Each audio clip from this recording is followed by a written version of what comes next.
I want to thank Father Danny and all of his wonderful team for the great welcome we've had here in the Philippines, not only since we've arrived, but also in the preparation for this conference. The theme of this afternoon is Feminist Intercultural Ethics, Conversing with Asia. And of course, feminist theological ethics has had a multitude of phases of development, and it's now highly attentive to the diversity of women's experience and to the important ways in which race, class, and ethnicity intersect with gender to create and perpetuate social exclusion and economic marginalization. However, it has not always been thus. Early feminist work focused on the failure of classical theology to recognize that the accounts of human nature and human experience on which it was based were androcentric. Most theological frameworks operated with the mistaken assumption that it was possible to speak about human nature and human experience without any reference to gendered bodies. And the early feminist contributions challenged this. Through the 1960s and 70s, feminist scholars excavated the biblical and theological canon, unearthing the ideologies of subordination that had become embedded in the Christian tradition.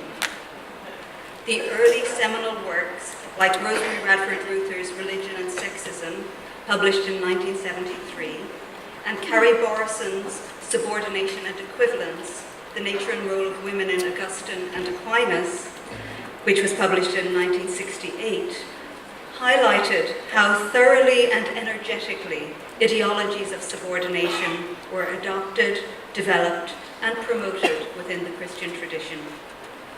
These early works established the initial critical moment of feminist engagement with theology, although very quickly this critical mode was supplemented with a determination both to retrieve the neglected antecedents of women's equality and also to reconstruct the tradition in a manner that was more consistent with the original egalitarian vision of Christianity. However, the early advocates of feminist theology in no way anticipated that their attempts to speak on behalf of women would become so contested and controversial. Indeed, viewed with the benefit of hindsight, these initial attempts to theologize from women's experience now seem extraordinarily naive. Yet once women began to engage in theological reflection, the differences amongst women came to the fore.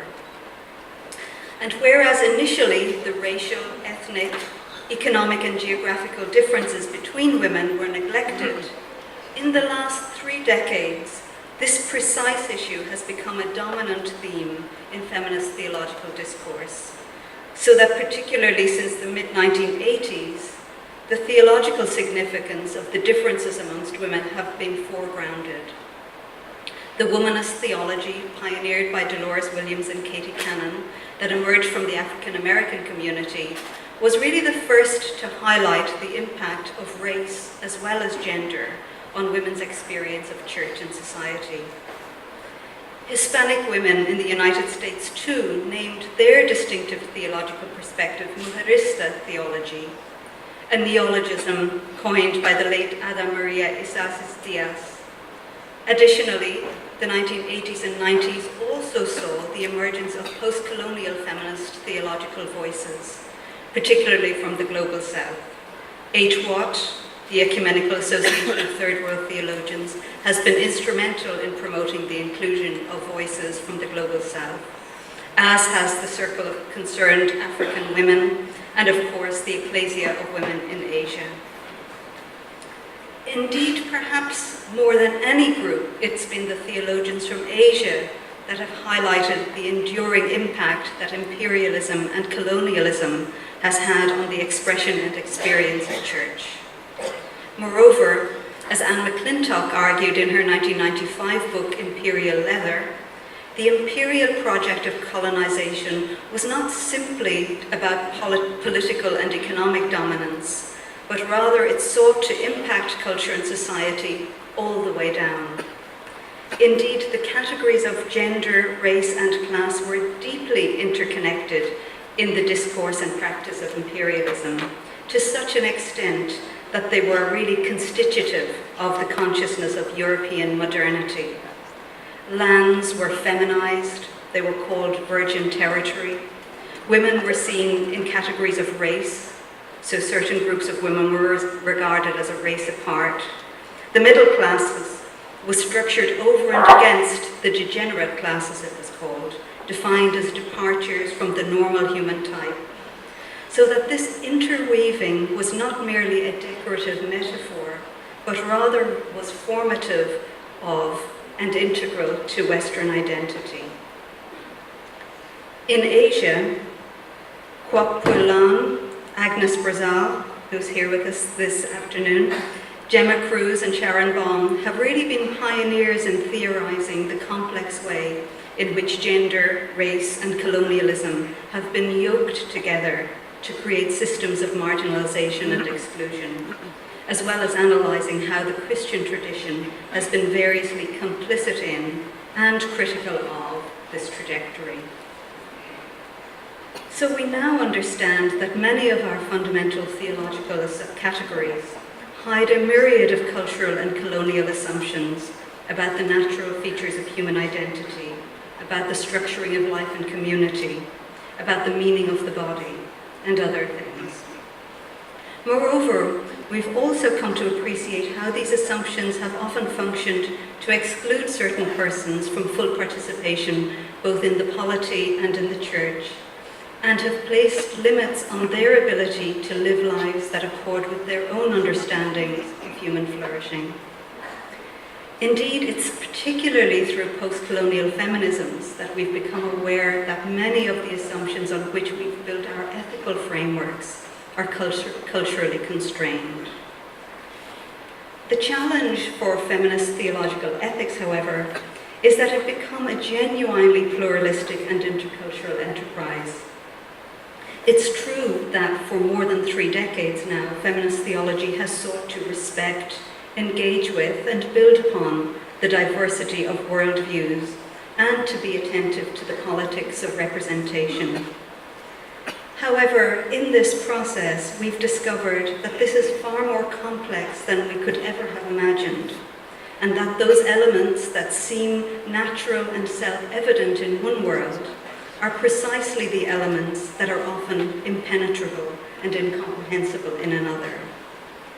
So it's no longer sufficient to continue to privilege the Western philosophical categories of analysis, and within this context to try to accommodate those that derive from other cultures and contexts.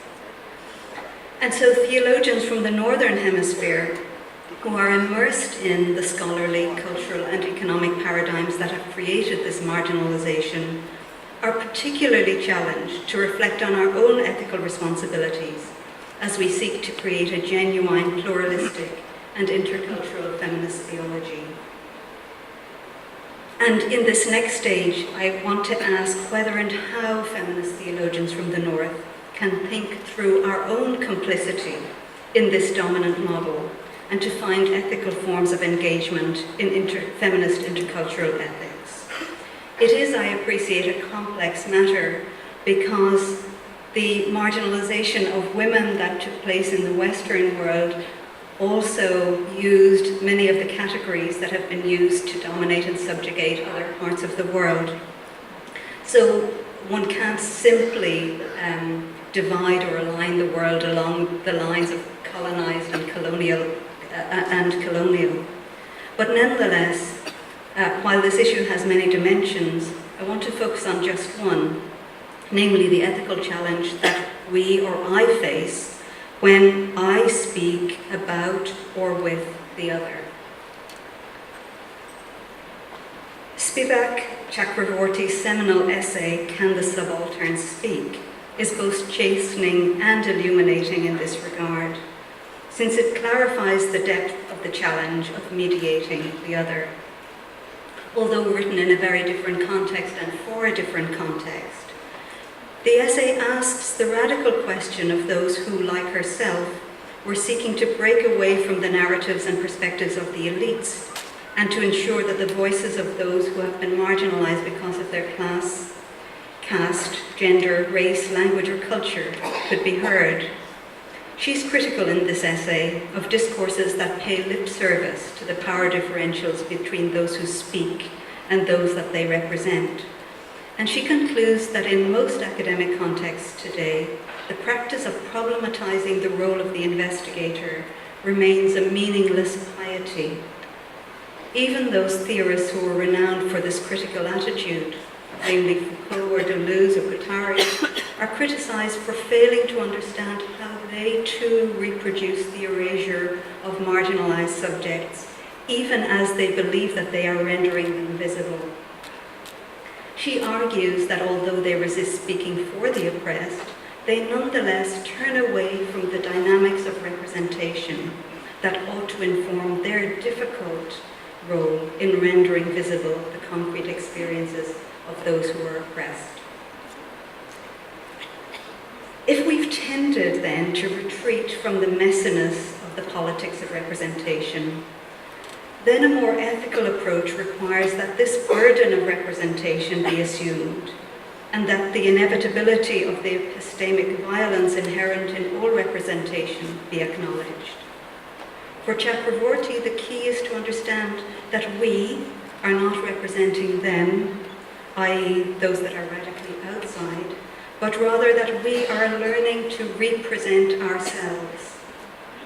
She doesn't think that all benevolent attempts to represent the interests of the other are doomed, although she's rightly cautious about the echo of earlier civilizing projects.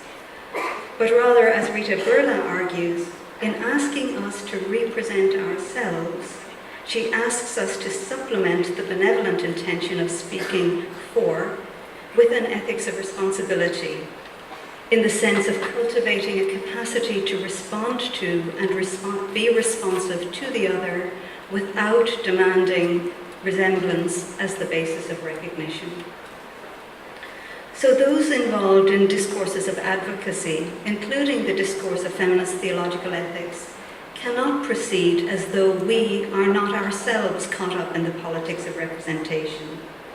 Rather, we must accept the responsibility of representation, that is, the responsibility associated with the privilege of speaking of or with the other. In her Oxford Amnesty Lecture of 2001, Chakravorty develops her analysis further in the context of the politics of human rights. She recognizes that the history of human rights has been an ambivalent one, and argues that human rights politics can have a future if, but only if, it can be what she terms sutured into the torn cultural fabric of responsibility. The torn cultural fabric of responsibility of which she speaks is a responsibility associated with the privilege of representation, and which requires a commitment that we will engage in an ongoing interrogation of the assumptions we carry about the nature of and the justification for human rights. So in this context, she argues that human rights advocates are inserted into the field of representation, not as dispensers of rights, but rather as persons whose entitlement to represent affects the way we understand human rights. And indeed, it's only when we grapple with and deconstruct our own hierarchical sense of entitlement that we can engage with the politics of human rights in an ethical manner. We're forced, in other words, to address the question, who is the we in the representation of how they have been wronged? And as with the ethics of human rights, so it is with feminist theological ethics. Namely, the question must become how we can speak with the other, and especially with those who have long been marginalized. In Chakravorty's analysis, our ethical responsibility begins with the recognition that the human is first and foremost a being in relation, and that the acknowledgement of the traditional accounts that of the demands of relationship have tended to underestimate or even ignore the alterity of the other. In its early years, feminist theological ethics tried to supplement what Chakravorty calls the gap of the quite other, by downplaying the alterity of the other and by emphasizing the commonalities amongst women. However, as many post-colonial theorists have shown, such an approach is no longer adequate, since it inevitably reinscribes existing inequalities, even as it tries to avoid doing so. So a renewed intercultural feminist ethics will need to think differently about how this gap can be supplemented. Taking its cue from Chakravorty, it may need to begin in solidarity with the alterity of the other and with the appreciation that the other is what she calls the quite other. It will, most importantly, however, need to proceed with a determination to accept the ethical responsibilities associated with the privilege of speaking with another. So, forged through multiple voices, contemporary feminist theological ethics aims to be a pluralistic and intercultural discourse, although for many the struggle to be heard continues. As it proceeds along its path, it will be important to pay continued attention to the politics of power, cultural, economic and intellectual, both in the academy and in the wider world, and to recognize the new inequalities that are the legacy of colonial and post-colonial politics. Only in this way will we be able to create new and durable networks based on mutuality and respect. Thank you.